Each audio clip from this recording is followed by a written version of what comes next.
তাহলে তোমরা সবাই বুঝেছো তো রামধনুর 7টা রঙকে সংক্ষেপে কিভাবে মনে রাখবে? বিদ্যা সহকলা। তাহলে ধর্মের কল বাতাসে নড়ে বলতে কি বোঝানো হয় বলে ফেলো দেখি। মোটেও নপে ভয়। কেউ কোনো নির্দোষ ব্যক্তিকে ঠকালে বা বিপদে ফেললে সেও একদিন ঠিক এই অন্যায়ের জবাব যে কোনো ভাবেই হোক পাবেই। তাহলে যদি কেউ জিজ্ঞাসা করে আদিম মানুষ আগুন জ্বালাতো কি দিয়ে, তাহলে কি জবাব দিবি? পাথর ঘষে মহারাজ। কিরে, এইভাবে পড়াশোনা করতে ভালো লাগছে তো? ভীষণ ভালো লাগছে। আচ্ছা বেশ, তাহলে চল তোদের সবাইয়ের সাথে একটু খেলাধুলো করে আমি আমার ভুঁড়িটা কমাই। চল চল চল চল।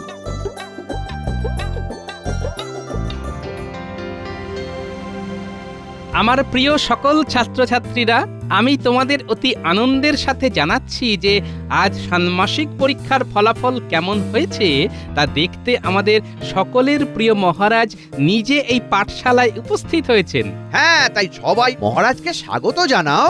স্বাগতম মহারাজ, স্বাগতম। ধন্যবাদ, ধন্যবাদ সকলকে। তোমাদেরকে মন প্রাণ ভরে আশীর্বাদ করছি। তোমরা খুব ভালো করে পড়াশোনা করো আর কৃষ্ণনগরের নাম উজ্জ্বল করো। পণ্ডিত মশাই, সবার ফলাফলগুলো বার করুন দেখি। সে ফলাফল কি করে যে মহারাজকে দেখাই, এইখানে কেউই তো সেভাবে ভালো ফল করতেই পারেনি। এ বাবা, এ তো লজ্জার কথা। ফলাফল হয়নি যথা। আচ্ছা, এরকম ফলাফল হয়েছে কেন? পাঠশালায় কি পড়াশোনা হয় না? সবার ফলাফল দেখে আমি খুবই আশাহত। এমনটা কিন্তু আমি মোটেও আশা করিনি। পণ্ডিত, তুমি মনে হচ্ছে ঠিক করে পড়াচ্ছ না। পণ্ডিতের মনে হয় না আদৌ কোনো গাফিলতি আছে বলে। এই ছেলে মেয়েগুলোই আসলে পাজি। একদম ঠিক, এরা খুব ফাঁকিবাজ। ছেলে মেয়েরা এরকম একটু হবেই, কিন্তু তাই বলে ওদের দোষ না দিয়ে তুমি নিজে শিক্ষা দেওয়ার ব্যবস্থাকে বদলাও। এমন ভাবে পড়াও যাতে ওদের পড়াশোনার প্রতি আগ্রহ বাড়ে। আমিও সহমত মহারাজ। আমি কিন্তু সবাইয়ের বার্ষিক ফলাফল খুব ভালো হয়েছে সেইটাই দেখতে চাই। বেশ, পণ্ডিত, আজ বিকেলে একবার আমার বাড়ি এসো তো, কথা আছে। মন্ত্রী আর পণ্ডিত দুজনেই জুটেছে ভালো।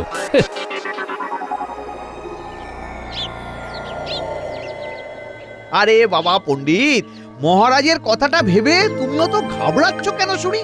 না, যদি বার্ষিক পরীক্ষার ফল ভালো না হয় তাহলে হয়তো উনি আমায় বরখাস্ত করে দেবেন। এদিকে ছেলে মেয়েগুলোও যা পাজি। দেখো দেখো, সোজা আঙুলে ঘি না উঠলে আঙুল বাঁকাতে হয়, বুঝলে? মানে ওদের কি মেরে ধরে পড়াবো বলছেন?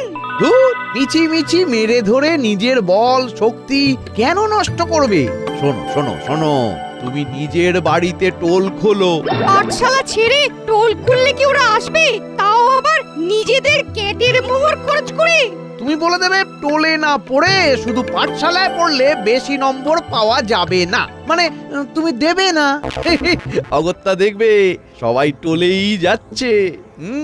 যে সকল পড়ুয়ারা টোলে পড়বে তাদের থেকে প্রবেশ মূল্য হিসেবে ভালো পরিমাণে মোহর জমা নিয়ে নেব। এছাড়া মাসের শেষে গুরুদক্ষিণা তো আছেই। যারা টোলে পড়বে তাদেরকে কিছুদিন বাদে পাঠশালায় আসা বন্ধ করে দেবো। ব্যাস, আর কি চাই? পাঠশালায় এত ফাঁকি দিচ্ছ দেখে যারা আসছিল তারাও সব ওই টোলেই পড়তে যাবে। মন্ত্রী মশাই, আপনি বাঁচালেন। এরকম ভাবনা তো আমার মাথাতেও আসেনি। সেই জন্যেই তুমি আমি নই আর আমি তুমি নই। বলছি যে বুদ্ধি দেওয়ার জন্য টোলের প্রতি পড়ুয়ার মাথা পিছু মাসিক 10টা করে মোহর প্রতি মাসে দিয়ে যেও, কেমন? হ্যাঁ,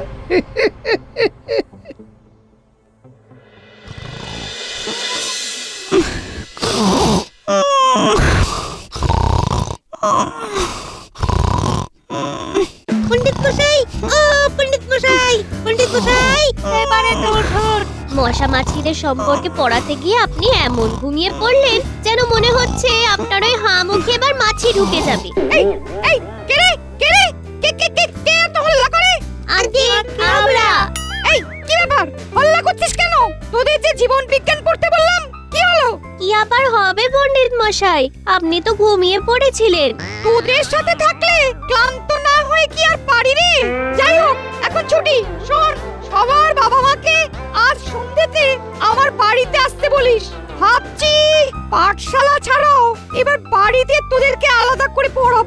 যাতে সবার ফল ভালো হয়। মন্ত্রী মশাই এই বুদ্ধিটা দিয়েছেন। ধর দেখি আমার যাকে পাবি তাকে ছো কানা মাছি ভো ভো যাকে পাবি তাকে ছো কানা মাছি ভো ধর দেখি আমার যাকে পাবি তাকে ছো কানা মাছি ভো। এই পুটি তোর আবার চোর পড়েছে তাই না? বেচারা পুটি বন বাজার থেকে ফল চুরি করি আমরা, এদিকে পুটি চোর হয়।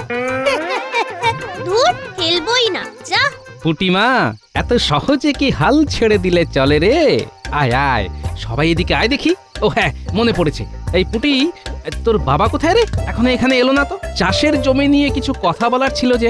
বাবা তো পণ্ডিত মশাইয়ের বাড়ি গেছে। কি পণ্ডিতের বাড়ি? কিন্তু কেন?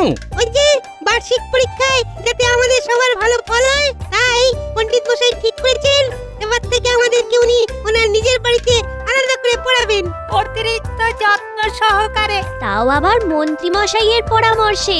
সেই জন্যই তো আমাদের সবার বাবা মা পণ্ডিত মশাইয়ের বাড়িতে গেছেন। ওমা তাই? এ তো ভারী উত্তম প্রস্তাব। বাহ, তাহলে মন্ত্রীমশাইকে তো বাহবা দিতেই হয়। না না, তোরা সবাই ভালো করে পড়াশোনা কর, কৃষ্ণনগরের নাম উজ্জ্বল কর, এটাই তো চাই আমরা। কি বলছেন পণ্ডিত মশাই? মাস মাইনাও দিতে হবে? বিনা দক্ষিণায় বিদ্যা দান করা যায় না। আগে পাঠশালায় তো বিনা মাহিনাতেই পড়াশোনা করতো। বিনা বাহিনায় পড়িয়েই তো আজ তোমাদের ছেলে মেয়েদের এত অধঃপতন। একটাকেও ভালো ফল করেনি। কিন্তু মন্ত্রী মশাই, পণ্ডিত মশাই দুজনকেই বলছি, আমরা মাস মাহিনা দিয়ে আবার কিছু পরিমাণ ওই প্রবেশ মূল্য দিয়ে কিভাবে পড়াবো বলুন তো? প্রবেশ মূল্য ছাড়া ব্যক্তিগতভাবে একটা নিয়মে আবদ্ধ রেখে ছাত্রছাত্রীদের পড়ানো অসম্ভব। আর মাস মাইনে নেওয়ার কারণ হলো বিনা দক্ষিণায় বিদ্যা দান করা যায় না। তাই এবারে তোমরাই ঠিক করো, নিজেদের ছেলে মেয়েদের কি ভালোভাবে শিক্ষা দিয়ে শিক্ষিত করবে, নাকি নিজেদের মতো এমন অশিক্ষিতই রাখবে? আমি না আমার প্রদীপকে আপনার টোলেই পড়তে পারাবো পণ্ডিত মশাই। ছেলে যাতে ভালো শিক্ষা পায় তার জন্য সব করব। চলো গো পুটির বাবা, মনে হচ্ছে মেয়েকে আর পড়াশোনা করানো হবে না, অল্প বয়সে সেই বিয়েই দিয়ে দিতে হবে। আমিও বাড়ি যাই।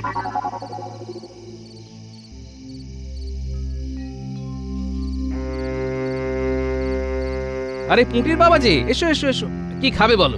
কিছুই নয় গোপাল দাদা, মনটা খুব খারাপ। কেন? একটা ভালো কাজে গেছিলে, কিন্তু মুখটা এমন বেজার করে মেজাজের সাড়ে সর্বনাশ ঘটিয়ে ফেললে কেন? হ্যাঁ আর বলো না গোপাল দাদা, মেয়েটাকে মনে হচ্ছে লেখাপড়া আর শেখাতে পারবো না, সেই বিয়েই দিয়ে দিতে হবে। সে কি? কেন? শুনলাম যে মন্ত্রীর পরামর্শে পণ্ডিত সমস্ত ছাত্রছাত্রীদের আরো ভালো ফল করানোর উদ্দেশ্যে ব্যক্তিগতভাবে উদ্যোগ নিচ্ছে। তোমরা তো আজ সেখানে কথা বলতেও গিয়েছিলে, উনি নাকি সবাইকে বাড়িতে পড়াতে চান। সে তো জানি, কিন্তু অত্যাধিক মাস মাইনে আর প্রবেশ মূল্যের বিনিময়। ও, আমি তো ভেবেছিলাম উনি বিনা মোহরেই পড়ানোর কথা ভেবেছেন। শুনে এটাও ভালো লেগেছিল যে মন্ত্রীমশাই এমন পরামর্শ দিয়েছেন দেখে। এখন তো মনে হচ্ছে তুমি একদম ঠিক বলেছ। না হলে হুট করে পাঠশালা ছেড়ে নিজের বাড়িতে পড়ানোর উদ্যোগ কেন নেবে? কেন আবার? মাসে উপরি রোজগারের জন্য? না, আমায় পাঠশালায় গিয়ে একবার নিজের চোখে কি ঘটছে না ঘটছে সেটা দেখতে হবে।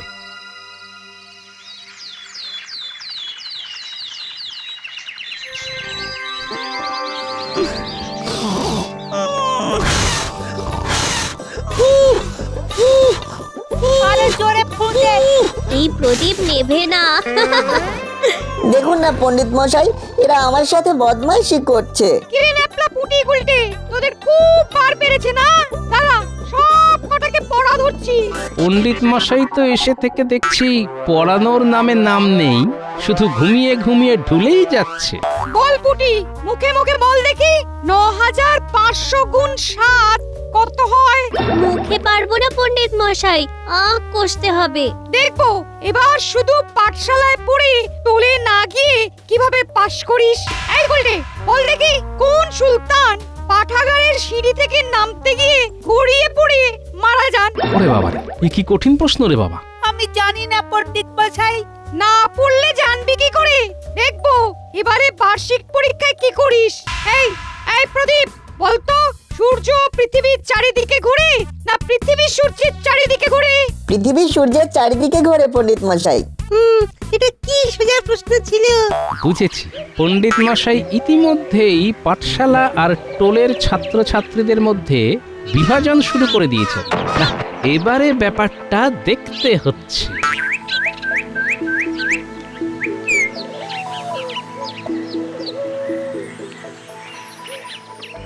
বলো, কার কি কি বক্তব্য আছে? রাজ্যে কোথাও যদি কোনো রকম অনাচার চলে আর তা আমার চোখে যদি না পড়ে, তাহলে সেটা অবিলম্বে জানাও। মহারাজ, আমাদের শিক্ষা ব্যবস্থার হাল ভীষণই খারাপ। পাঠশালায় পড়ানোর নামে শুধুই ফাঁকি দেওয়া হচ্ছে, ফলত ছাত্রছাত্রীরা কিছুই ঠিকঠাক শিখতে পারছে না এবং তাদের ফল খারাপ হচ্ছে। আমার বিরুদ্ধে এত বড় অভিযোগ আনছো গোপাল? তুমি জানো কি আমি ছাত্রছাত্রীদের ফলাফল ভালো করার উদ্দেশ্যে কি উদ্যোগ নিয়েছি? পণ্ডিত আলাদা করে নিজের বাড়িতে পড়ানোর কথা ভেবেছে মহারাজ। কই, আমি তো এই কথা জানি না। আপনি জানবেন কি করে মহারাজ?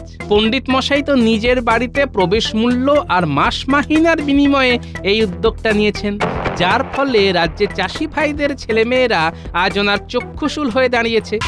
কি বলছো গোপাল? মহারাজ, ওনার কাছে রাজ্যের যারা বিত্তবান শ্রেণীর লোক তাদের ছেলেমেয়েরাই পাঠশালা ছাড়াও পড়তে যাচ্ছে।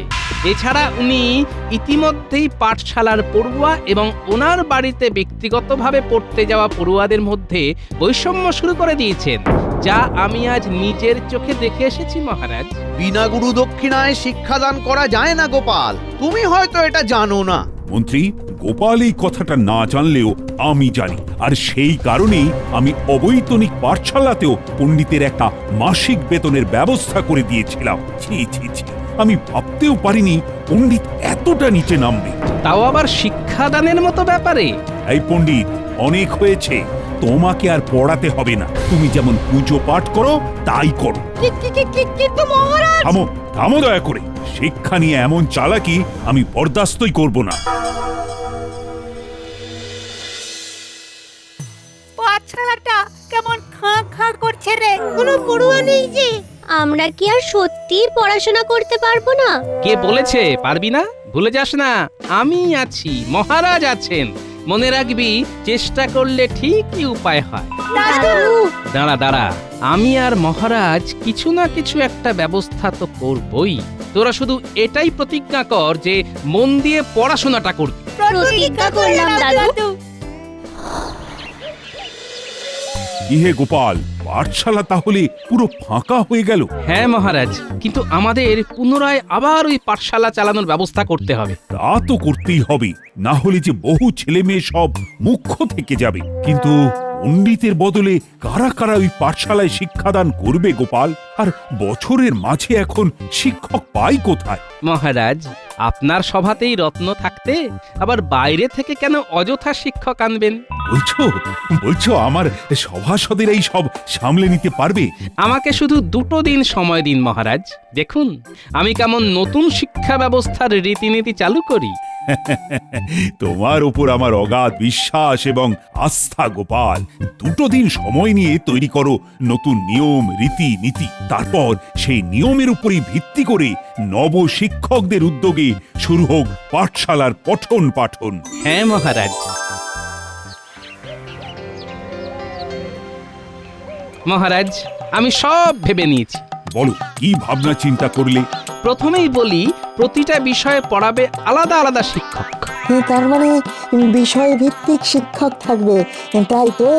অতীব উত্তম। হ্যাঁ বিজ্ঞানী। দেখুন মহারাজ, বিজ্ঞানী যখন আছেই, সে তখন ভৌত বিজ্ঞান আর জীবন বিজ্ঞান পড়াবে। বেশ বেশ। আর আমাদের সভাকবি পড়াবে সাহিত্য। গল্প কবিতা ছন্দ নেই কো মনে যে ধন্দ, পড়াবো আমি ভালো করে মহারাজ। তবে নতুন পাঠশালা দিন শুরু করে। আর মহারাজ, আপনি তো ইতিহাস ভূগোলে ভীষণই পারদর্শী। সেই তো, মহারাজ কত জায়গায় ঘুরেছেন। এই ইতিহাস ভূগোলের কথা বলতে মনে পড়ল, তোমাদের রানীমার যখন আমার সাথে বিবাহ হয়নি, তখন সে যে কতবার বাহানা করে গল্প শুনতে চলে আসতো তার ঠিক নেই। কিন্তু গোপাল, তুমি কি পড়াবে? তোমাদের এই সব শক্ত শক্ত বিষয়ে পড়াশোনা করে শিক্ষার্থীরা যখন ক্লান্ত হয়ে যাবে তখন আমি তাদেরকে চাঙ্গা করে তুলব নানা রকম খেলার মাধ্যমে। তাহলে ক্রীড়া শিক্ষক হচ্ছে গোপাল, পড়ুয়াদের এবার খুলছে কপাল। সাধু সাধু। এখানেই চমকের শেষ নয় মহারাজ। আমাদের এই পাঠশালাতে শিক্ষকদের বেতন দেওয়ার বদলে ওই খরচার খাতে সকল শিক্ষার্থীদের দুপুরের খাবার দেওয়া হবে এবং সম্পূর্ণ বিনামূল্যে, এবং পঠন পাঠনের জন্যে নতুন নতুন বই, খাতা, কলম। আমি সহমত। রাজ্যে সুশিক্ষার জন্য আমি কোনো কার্পণ্য করব না।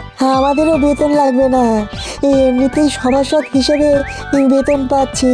গোপাল, তোমার তুলনা নেই। তবে কাল থেকেই হোক প্রচার, রাজ্যের মানুষ দেখা যাক তাদের ছেলে মেয়েকে পড়াতে পাঠায় কোথায়, সব দিক করে বিচার।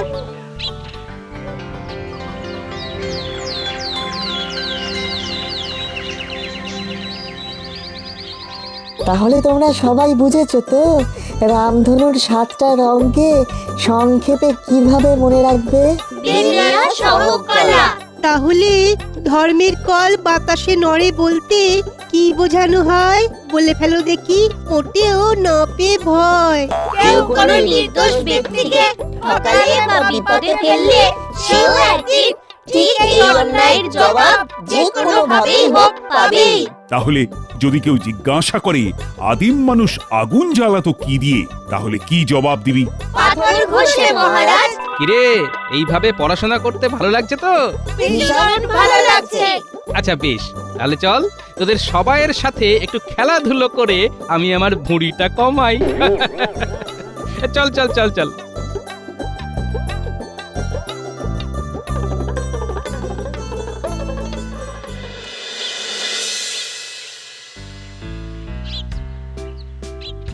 আরে এমন ছুটির দিনে গোপাল চন্দ্রের আবির্ভাব, কি ব্যাপার? হ্যাঁ মহারাজ, দরকারই এসেছি আর কি। বলছি কদিন পরেই তো বার্ষিক পরীক্ষা, তা আপনি ইতিহাস ভূগোল থেকে কি কি প্রশ্ন দেবেন সেইগুলো যদি দিয়ে দিতেন তাহলে খুব সুবিধে হতো। গোপাল, আমি ভাবছিলাম এই বার্ষিক পরীক্ষাটা যদি শুধু আমাদের পাঠশালার পড়ুয়াদের ভিতরেই সীমাবদ্ধ না রেখে গোটা কৃষ্ণনগরের পড়ুয়াদের নিয়েই করা হয় তাহলে কেমন হয়? বুঝেছি মহারাজ, আপনি আসলে আমাদের পড়ুয়া আর পণ্ডিতের টোলের পড়ুয়াদের ভিতরে মেধার পরীক্ষা নিতে চান, তাই তো? একদমই তাই। আমি পরীক্ষা করে দেখতে চাই আমাদের অবৈতনিক পাঠশালার ছেলেমেয়েরা প্রকৃত শিক্ষা পেল নাকি বৈতনিক টোলের পড়ুয়ারা। তবে তাই হোক মহারাজ, এই পরীক্ষার নাম হোক তাহলে মেধা অনুশীলন। প্রচার করে বলে দাও প্রত্যেক ছাত্রছাত্রীদের অংশগ্রহণ করা বাধ্যতামূলক। এই ক্ষেত্রে মহারাজ তাহলে নবাব বরং প্রশ্নপত্র তৈরি করুন। একদম ঠিক। তাহলে কেউ বলতে পারবে না যে আমরা পক্ষপাতিত্ব করছি। আর হ্যাঁ, এইটাও ঘোষণা করে দিও পরীক্ষায় প্রথম 3 জন স্থানাধিকারীকে মোহর পুরস্কার দেওয়া হবে। উড়িয়া বাবা, জাহাপনা, পরীক্ষার কি কঠিন নাম, মেধা অনুশীলন। খুব স্বাভাবিক। সহজ পরীক্ষা হলে কি আর আমার কাছে প্রশ্নপত্র তৈরির অনুরোধ আসতো? আপনি হলেন নবাব বাহাদুর, তাই আপনার কাছে অনুরোধ না করে আর কার কাছে করব বলুন তো হুজুর? সেই তো। ঠিক আছে গোপাল, চিন্তা করো না, সময় মতন প্রশ্নপত্র পেয়ে যাবে। ঠিক আছে নবাব বাহাদুর, আমি তাহলে আজ আসি। হ্যাঁ, এসো।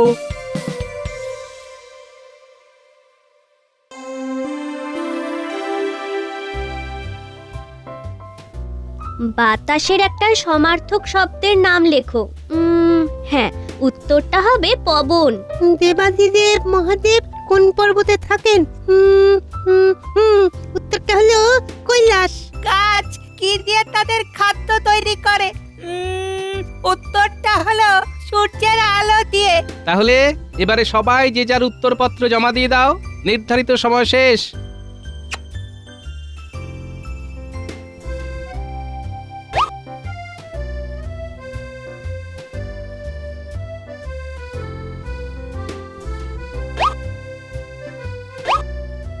আর তোমাদের এই পরীক্ষার উত্তরপত্র দেখবেন স্বয়ং নবাব, আর ফলাফল বেরোবে ঠিক 1 মাস পর। এই 1 মাস সবাই আনন্দ করো, ভালো ফলাফলের জন্য সবাইকে আগাম শুভেচ্ছা জানাই।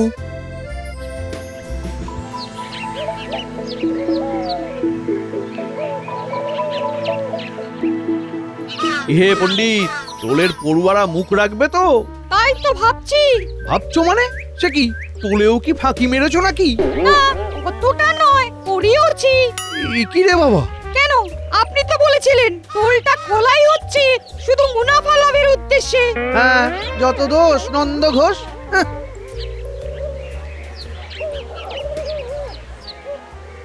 আমি খুব খুশি হয়েছি এই রাজ্যের সব পড়ুয়াদের উত্তরপত্র দেখতে পেরে। এইটুকু বুঝেছি, কৃষ্ণনগরের বেশিরভাগ পড়ুয়ারাই পড়াশোনা শিখে নিজেদের বাবা মা সহ এই রাজ্যের নাম উজ্জ্বল করবে। তবে কিছু জন এমন পড়ুয়াও আছে যারা পাশ করতে পারেনি, তাদেরকেও বলবো তারা আবার নতুন করে শুরু করো। হ্যাঁ, হাল ছেড়ো না। এই উজির, এই ফলাফল ঘোষণা করো। প্রথম হয়েছে পুঁটি, আর দ্বিতীয় হয়েছে সনাতন ময়রা। আমার ছেলে দ্বিতীয় হয়েছে।